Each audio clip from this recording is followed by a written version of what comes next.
glória do teu nome. Amém, Jesus. Aleluia. Bendito seja o nome do Senhor.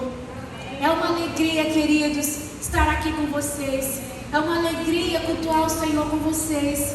Eu sempre vejo o pastor dizendo assim: como é bom cultuar com vocês. E realmente não há nada que se compare ao privilégio que nós temos de cultuar. Como é boa essa atmosfera. Quando a pastora estava cantando aqui, a pastora Michela ministrando louvor com as irmãs, cada canção me levou para os pés do Senhor. Cada louvor preparou esse ambiente. E se você ainda não deu glória a Deus, eu não sei porquê, dê glória a Deus ao Senhor, que Ele é digno e merecedor de toda a glória. Aleluia. Bendito seja para todos sempre. Ele é merecedor. Ele é merecedor de todo louvor. Ele é merecedor de toda glória. Quando eu recebi o convite, veio rapidamente, quando a pastora falou comigo, já veio na minha mente essa palavra. E aí eu me lembrei daquela outra vez e dos outros cultos. Geralmente os irmãos também estão aqui. E eu pensei em fazer um recorte para as mulheres. E aí eu conversando com meu marido, eu falei: amor, como que eu vou levar essa palavra só para as mulheres, que lá vão ter homens também? E ele disse: amor, mas essa palavra, ela tem partes para os homens e parte para as mulheres. Eu não sei pregar, eu só sei ensinar, porque eu sou professora. Então nessa noite vamos aprender um pouco sobre alguns dos deveres que o apóstolo Paulo instrui a Tito por meio de uma carta. Amém? Então nós vamos aprender juntos o que o apóstolo Paulo ministra ali em uma carta a Tito. Como nós sabemos, o apóstolo Paulo, ele instituiu algumas igrejas.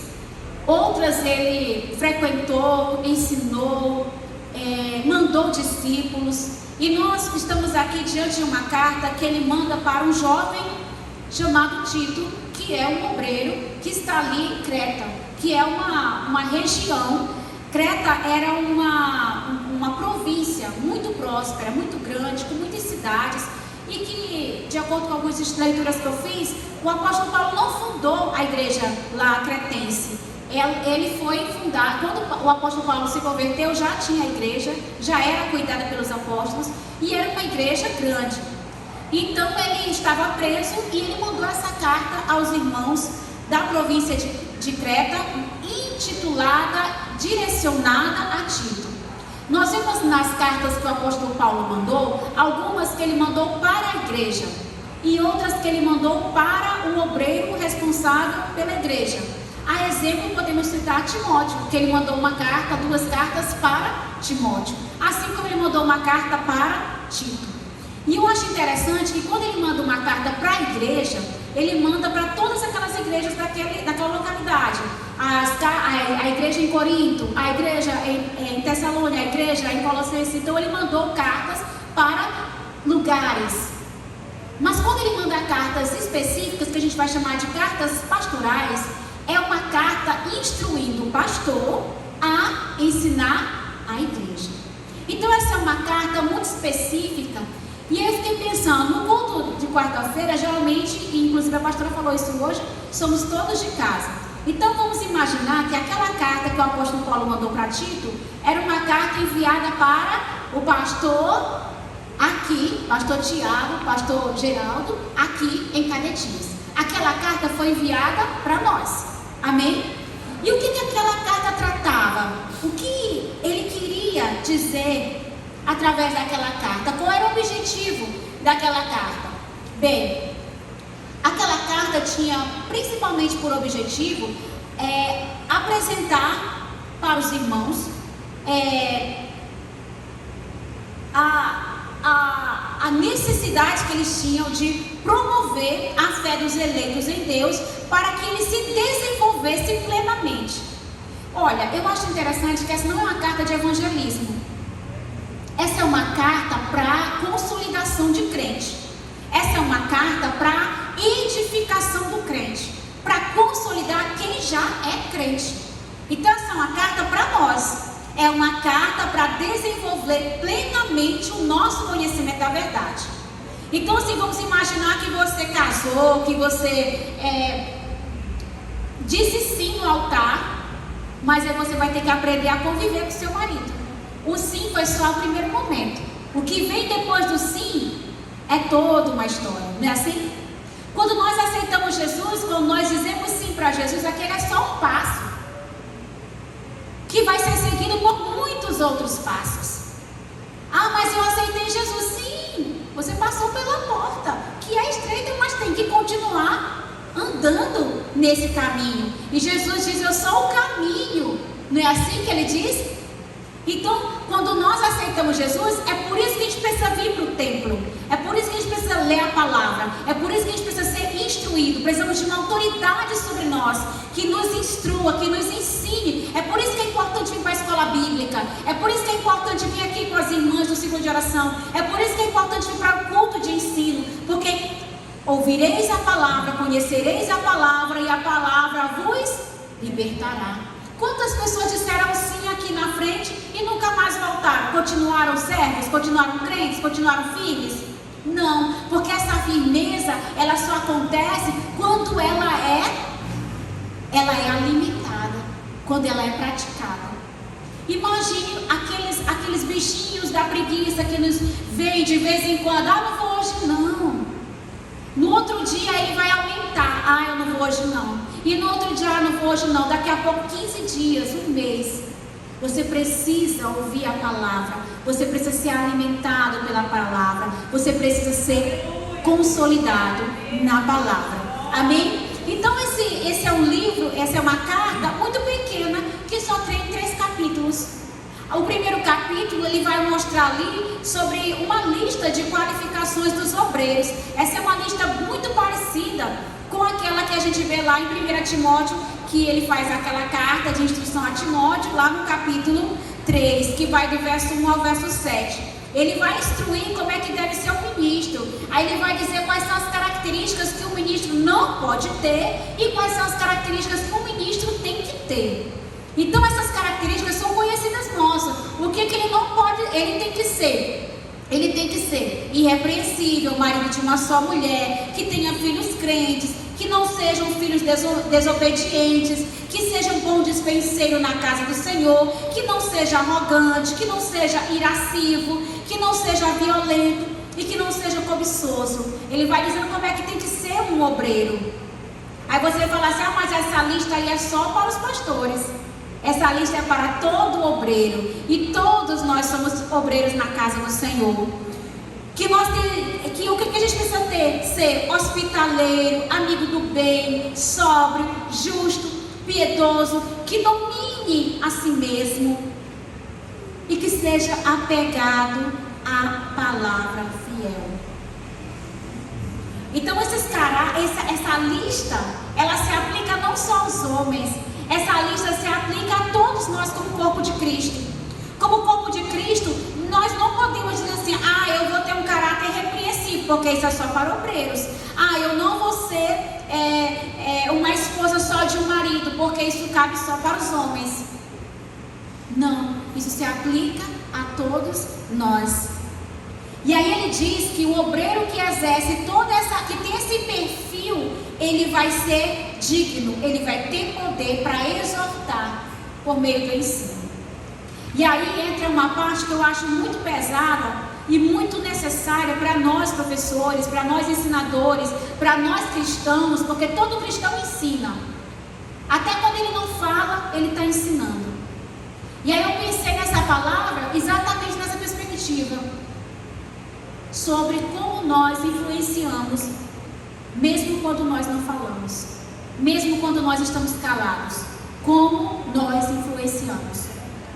Mas é por meio da palavra, do conhecimento da palavra, que nós podemos realmente influenciar de forma irrepreensível. Não adianta a gente querer influenciar de forma equivocada, não pautada, porque o mundo vai ser o primeiro a dizer: e não é crente? Nossa, pensei que era crente. Porque na hora que a gente faz alguma coisa que não condiz com a palavra, o mundo é o primeiro a apontar e dizer: meu Deus do céu, tá feio para ser crente desse jeito. Então, o que Paulo diz para Tito? Que ele possa ter poder para exortar pelo ensino, para que os outros possam ser sadios sadios na fé. E aí, eu sinto nessa fala de Paulo, quando a gente se exima, se distancia da responsabilidade de cuidar do nosso próximo de maneira que ele seja sadio na fé. Olha a responsabilidade.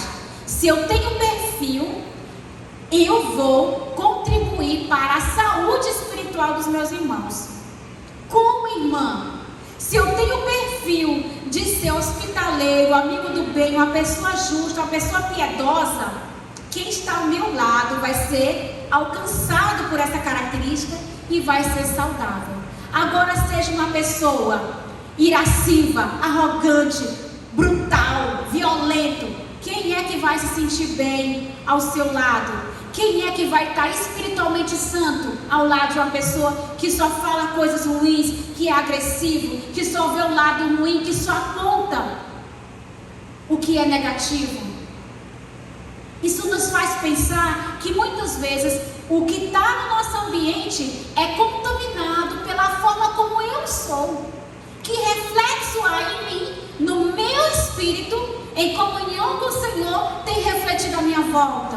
Qual é a atmosfera que está em volta de mim? Quando eu estava falando sobre o louvor ele faz isso no nosso espírito. Ele prepara o ambiente para que a gente possa entrar em conexão com o Senhor. Quando o louvor não consegue fazer isso, fica difícil de você estar com a atenção aqui. Porque você fica pensando em outra coisa. Ah, meu Deus, eu esqueci de fazer isso. Você está calado, não está conversando com ninguém, mas a sua mente está em outra coisa, que não aqui, que não agora, que não o Senhor. Então, o que o apóstolo Paulo está ensinando aqui para Tito é que você só vai ter poder para exortar quando você tiver o perfil. E o perfil é construído. Ninguém nasce perfeito, ninguém nasce completo, ninguém aceita Jesus e num passe de mágica a pessoa já sai aí totalmente reto. Porque a palavra diz que é como o alvorecer, que a transformação, a regeneração, ela é um processo. Não tem como ser da noite para o dia, não tem como ele te pegar e dizer assim, agora do nada você vai ser azul. Não existe isso. Nós precisamos dessa via dolorosa. Nós precisamos desse processo. Nós precisamos desse tempo de transformação. Porque enquanto eu vou sendo transformado, outros ao meu lado também vão sendo transformados. E a Ele toda a glória por isso. Quando eu vou passando e os outros vão vendo, vão percebendo. Se aconteceu com ela, pode acontecer comigo e é possível.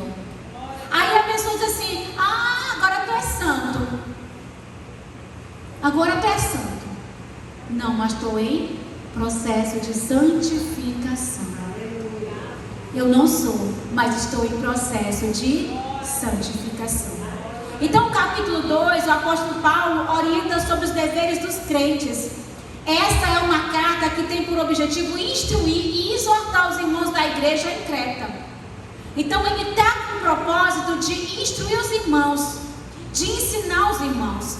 Meus queridos, enquanto nós estivermos na terra, nós não estaremos plenamente no status de varão perfeito. Nós precisamos de uma autoridade nos instruindo. Quando estamos em casa, quando crianças, são os nossos pais que nos instruem. Quando estamos na escola, os nossos professores. Na igreja, a nossa autoridade pastoral. No círculo de oração, as irmãs que estão na liderança. E no casamento, o marido ou a esposa. Estamos sempre liberando o ensino para o outro, sempre aprendendo e sempre ensinando. Na hora que você aprende uma coisa nova, rapidamente você já ensina. Eu aprendi uma receita. Aí já conta para a amiga, acredito que eu aprendi uma salada assim, assim, assim. Aí a amiga, olha, como ensina. Aí ensina. Aí já vai arrasar no jantar de Natal. Nossa, que salada eu aprendi. Mas como foi? E aí o ensino vai sendo transferido para outras e outras e outras pessoas. Chega um momento que você já nem se lembra quem te ensinou. Mas você continua ensinando. É ou não é? Diga amém se você concorda. Aleluia. Então quando você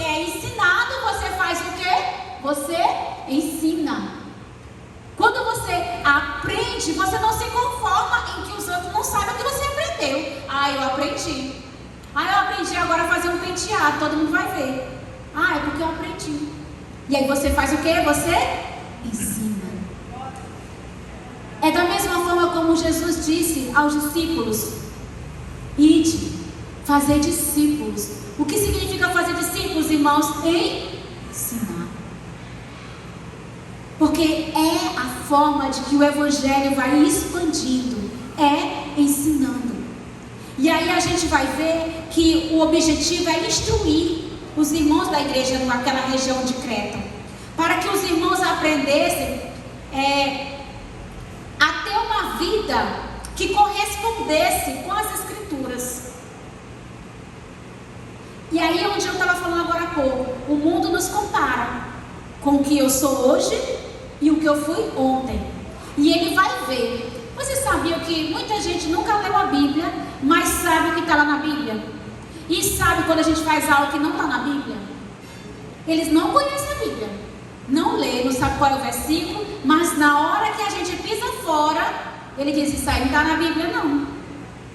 Ah, mas a Bíblia não diz lá assim, assim? Nunca leu, mas sabe quando está errado.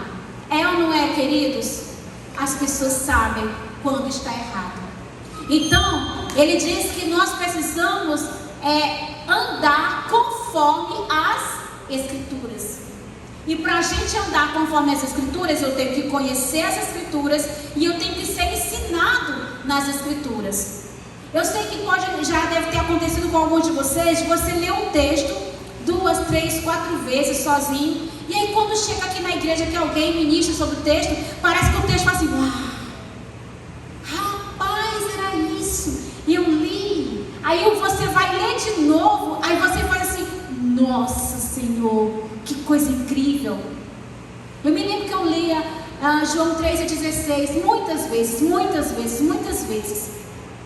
Porque Deus amou o mundo de tal maneira que deu seu Filho unigênito para que todo aquele que nele crê não pereça, mas tenha vida eterna. Eu achava bonito. Mas por 15, 20 anos eu ficava achando aquilo bonito. Até que um dia, para que todo aquele que nele crê, mudou minha mente. Rodou uma chave dentro de mim. E eu olhei diferente. E é uma coisa tão simples, tão sutil, que você sozinho às vezes não percebe, mas quando outra pessoa te fala, quando outra pessoa te explica, aí você fala: glória a Deus, que incrível. Porque, irmãos, há pessoas que têm sim o chamado para o ensino, há pessoas que têm sim o chamado para a pregação, há pessoas que têm o dom de expor a palavra com autoridade, com conhecimento, com sabedoria. E quando a gente escuta essas pessoas, parece que os nossos olhos vão se abrindo e a gente consegue internalizar, porque a palavra só faz vida dentro de nós quando ela é internalizada. E aí eu penso nisso quando a gente toma a Santa Ceia. Uma coisa é a gente ser crente que não é batizado nas águas, porque a gente comunga com os irmãos, tem comunhão, mas quando você toma a Santa Ceia, eu não sei vocês, mas quando eu bebo, quando eu como vinho, que é dito aquele verso que fala que ele nunca mais comerá, a não ser naquele dia, parece que eu estou me aproximando do dia. Então beber o vinho e comer o pão é como se o próprio Senhor estivesse ali comigo e me dizendo: já já vai ser nos ares. Então eu sinto que há algo tremendo quando é físico e espiritual se unindo. O corpo e o sangue parece que realmente significam algo para mim. Então é diferente. É como quando a gente é mulher e nunca foi mãe, e aí quando tem um filho, aí é diferente. Não tem como explicar. A Santa Ceia, só quem comunga com a Santa Ceia sabe quão poderoso é tomar o pão e comer o pão e tomar o vinho.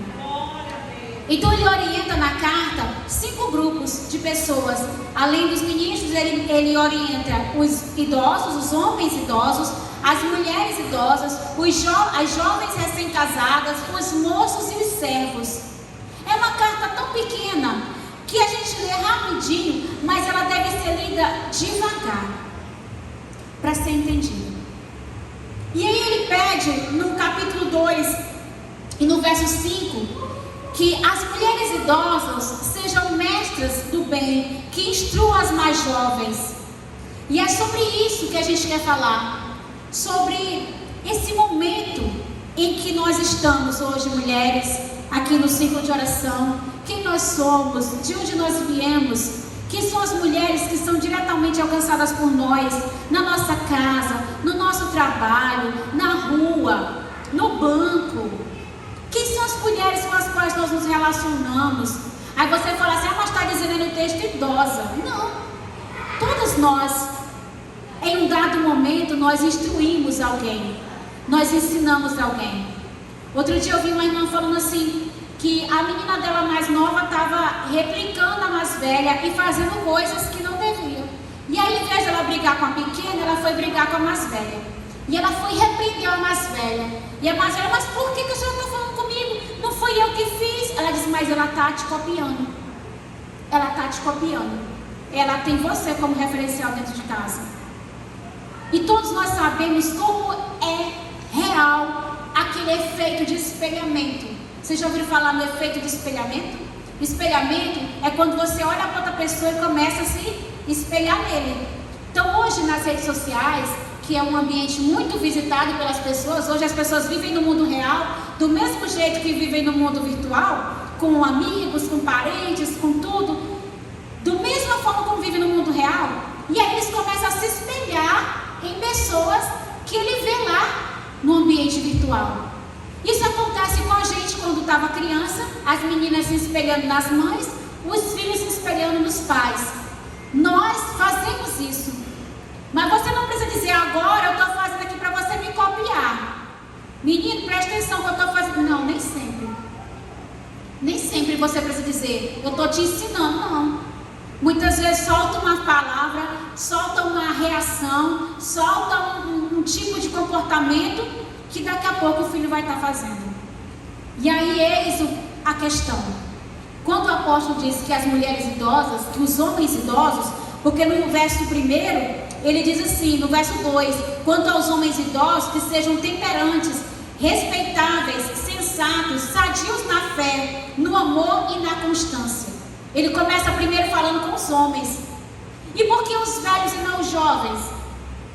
Porque os velhos precisam ter constância, temperância, que sejam sadios, porque ele já teve uma vida de falta de temperança, ele já teve uma vida de desfrute, ele já teve uma vida de aproveitar, e agora ele precisa ser um exemplo, ele precisa olhar para trás, ver quem ele foi, como ele agia, o que foi errado, o que deu problema, para que ele observe e a partir daí gere experiência.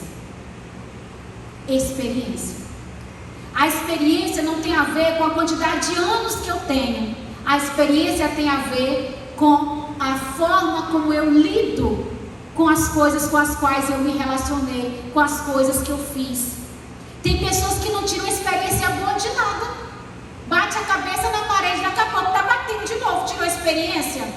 Não, porque a experiência ela só vem quando você reflete. A experiência só vem quando você aprende.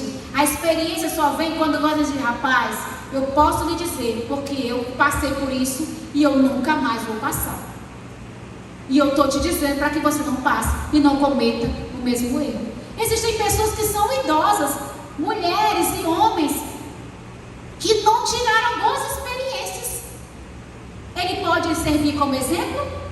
Porque a pessoa imagina, já tem grande experiência porque já é idoso. Nem sempre. A experiência é quando você aprende. E ela só vai acontecer se você refletir. Refletir. E aí ele diz assim, ele fala no verso 2, no verso 3, Quantas mulheres idosas, semelhantemente, ou seja, do mesmo jeito que eu falei com os homens, eu estou falando com as mulheres, que sejam sérias em seu proceder, não caluniadoras, nem escravizadas a muito vinho, sejam mestras do bem. Eu amo esse termo, mestras do bem. Mestre é aquele que ensina, mas não é mestre de qualquer coisa, não é mestre de bolo, não é mestre de limpar a casa, é mestre em fazer o bem. É mestre em fazer o bem. Então ele vai dizendo que cada uma dessas ações, elas precisam ser tomadas a partir de uma ótica específica. E qual é essa ótica? A ótica da palavra. Não é de qualquer forma que nós vamos ser mestras. Nós vamos ser mestras na palavra. A mulher precisa se dedicar ao conhecimento da palavra. Hoje está na moda fazer devocional. Eu vejo fotos de pessoas, eu vejo vídeos de pessoas. Eu faço meu devocional assim. Olha minha Bíblia. Mas aí daqui a pouco eu vejo outros tipos de vídeos e postagens que, se o devocional tivesse sido internalizado, vivenciado, aquele tipo de postagem já não aconteceria. Porque um derruba o outro, um anula o outro. Então a gente vive o espelho de modas, de coisas que são, todo mundo está fazendo. Está todo mundo fazendo, a gente vai fazer. É o efeito de espelhamento. Mas na verdade, a Bíblia que o mundo lê somos nós. E ele consegue comparar aquela que está refletindo a Bíblia e aquela que não está refletindo a Bíblia. Porque ele lê pelas pessoas. As pessoas nos leem. Eles olham para nós e lêem toda a nossa vida. Eu sou especialista em comunicação verbal, comunicação não verbal. E eu tenho essa capacidade de fazer a leitura pela forma como a pessoa está sentada, como ele olha, como ele articula. De longe eu consigo fazer a leitura de como a pessoa está ali naquele momento. Quando a pessoa fala, eu consigo fazer a leitura se ele tem conhecimento da palavra, se ele é raso, se ele é superficial, se ele é profundo, só da forma como ele fala. Imagine outras pessoas, imagine o mundo, como é que ele nos lê. Ele sabe o nosso nível de relacionamento com o Senhor. Ele sabe o nosso nível de leitura da palavra, de oração, de vigilância, de consagração. E eles nos replicam. Eles nos replicam. Quando você tem prazer na palavra, os filhos replicam com prazer na palavra. Quando você tem prazer no louvor, os filhos replicam com prazer no louvor. É assim ou não é? Então, se o seu filho não está gostando de vir para a igreja, se ele não está gostando da palavra, se ele não está gostando, tem alguma coisa que está interferindo aí. E aí, como mestres do bem, a gente precisa analisar. E eu lamento. Eu ouvi essa semana uma pessoa falando assim: minha responsabilidade com esse menino é só até ele fazer 18 anos, depois, se ele não quiser vir, eu não estou nem não. Eu não estou com o sangue dele sobre a minha vida mais não. Dentro da igreja eu fiquei, meu Deus amado. E quem é que está com esse sangue? Quem é que está responsável? Quem é que está responsável? A gente diz assim: oh meu Deus, a irmã não está bem não, eu, coitada. Coitada. Mas não pensa: meu Deus, Senhor, como eu posso ajudar essa irmã? Mesmo que ela não saiba, meu Deus, me move em oração. Me move, Senhor, me dá compaixão, amor, dedicação. As pessoas nesse século, nesse início de século que nós estamos, nesse milênio novo, estão com uma coisa que eu não entendo, que é o abandono às antigas práticas. Recebi um vídeo, desculpem eu colocar esse comentário aqui, mas eu acho necessário. Recebi um vídeo, um amigo sorrindo e falando: olha aqui esse vídeo que eu vi. Um irmão pregando e dizendo que estava orando, não sei se alguém já deve ter visto, que ele viralizou. Estava orando para Deus acabar com as academias e com os crossfits. Porque as irmãs do Senhor de Direção não estavam mais indo para as orações, e nenhum estava mais para as consagrações, porque estavam no crossfit e estavam indo para a academia e estavam fazendo caminhada. E aí eu me lembrei daquele dia que a gente falou aqui na escola bíblica sobre isso. E aí foi bem debatido aqui na escola bíblica sobre o hedonismo, né? E aí eu fiquei pensando assim, não tem a ver com a academia, nem com o crossfit, nem com a caminhada, tem a ver com a falta de amor. Porque a palavra diz que quando a iniquidade aumentasse, o reflexo seria o baixo amor, não é? Por aumentar a iniquidade, o amor vai esfriar. Então, se a pessoa não se sente queimando de desejo para vir para a igreja, mas queima de vontade de ir para outro lugar, e aí não importa qual seja esse lugar, significa que o amor pelo Senhor esfriou. E eu digo para vocês que o amor só aquece se você se mantiver ali. É igual brasa.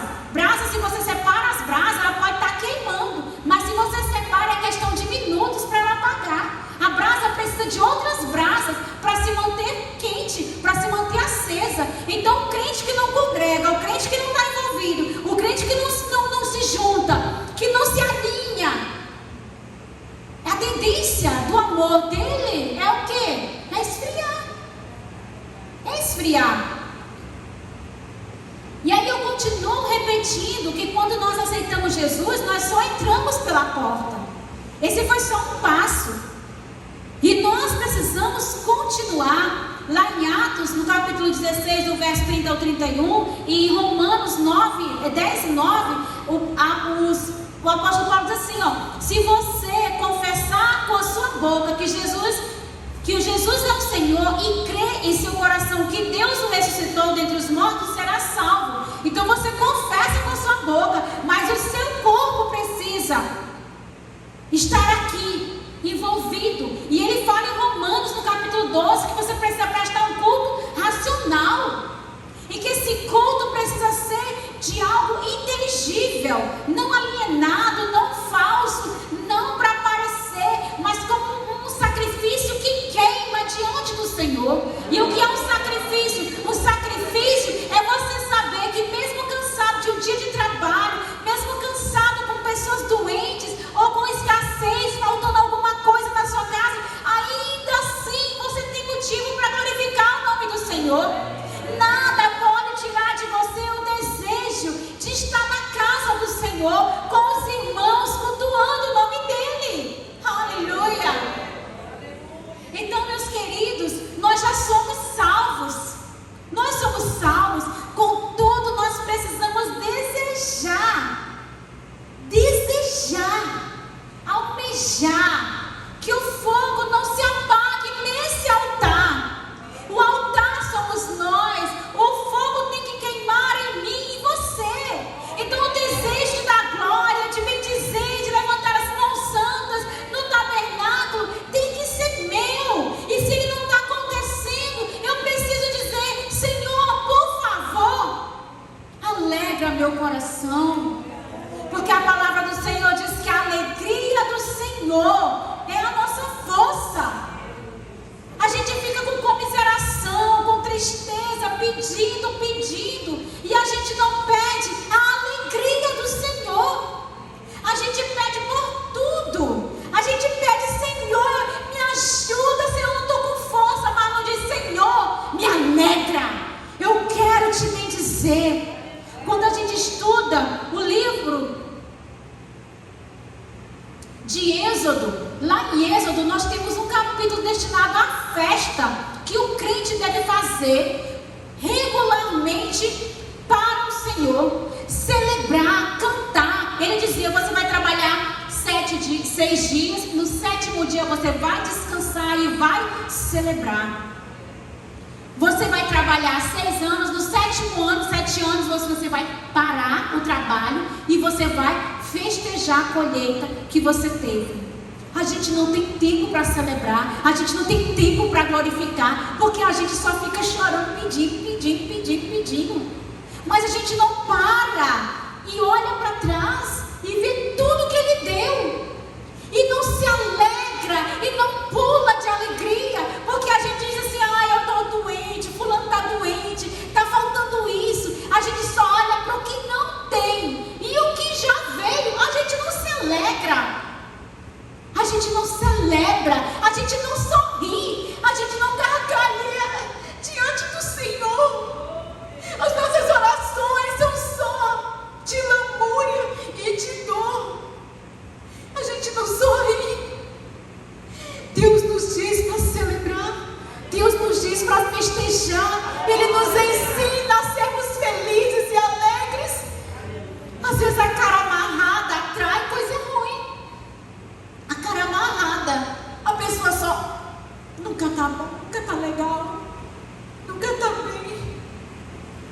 Me perdoe por essa palavra, mas o Senhor quer que nós tenhamos a alegria da salvação, que nós desfrutemos.